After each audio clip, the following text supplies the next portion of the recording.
The mostly Asian audience seemed to appreciate his enthusiasm for their part of the world, but during the question and answer period that followed, things began to unravel for him. One individual asked, "So, what are you changing about your business strategy given your commitment to Asia?"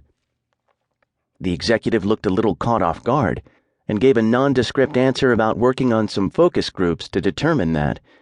And then someone else asked who on the company's board is from Asia, to which he said, "Well, we meet quarterly in the US, so it's not realistic to fly them to the States that often." And when he was asked what challenges he faces leading people in Asia, he again had nothing of substance to say. This North American executive was a very articulate speaker. He had a likable personality, an impressive leadership portfolio, and he exuded charisma. But his enthusiasm and charm didn't work with this Asian audience, and when the questions started coming, he was blindsided. If two candidates for an executive position have similar resumes, will they be equally effective working across borders? Not necessarily. This is one of the unique contributions from the cultural intelligence research. Cultural intelligence isn't something that comes automatically based on where someone has worked, studied, or lived. It's an individual capability. Some have it, some don't. But anyone can become more culturally intelligent. What leads to higher levels of cultural intelligence? Is someone who grew up in London or Singapore more likely to have high CQ than someone who grew up in Des Moines or rural China? Do millennials have higher CQs than boomers? And what role does international experience and formal education play in your CQ? All these variables can be related to CQ, but they're correlations, not causations.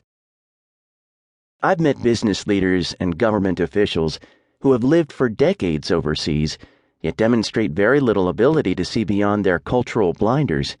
And I've met other leaders, sometimes with minimal international experience, who are extremely adept at moving in and out of various cultural contexts and situations while still remaining true to who they are.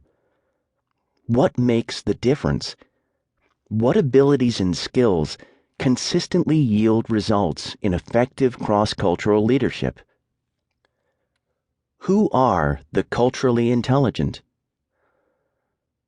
The question that has informed our research for the last couple of decades across more than 70 countries is this: what's the difference between individuals and organizations that succeed in today's multicultural, globalized world and those that fail?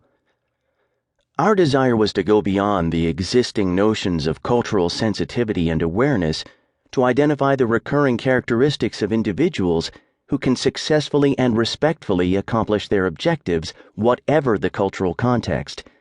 Awareness is the first step, but it's not enough. A culturally intelligent leader can effectively manage people and projects, whatever the cultural context. The research, which to date includes survey responses from more than 40,000 individuals across every major region of the world, reveals 4 capabilities consistently found among the culturally intelligent. These were conceptualized based on the existing research on intelligence, including academic intelligence, IQ, emotional intelligence, EQ, and other forms of intelligence such as social intelligence and practical intelligence. CQ picks up where these other forms of intelligence leave off.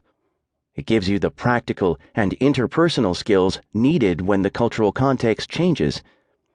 Each of the 4 capabilities of cultural intelligence includes more specific skills, subdimensions that can be measured and enhanced. We'll examine these thoroughly in the chapters that follow, but here's a brief overview.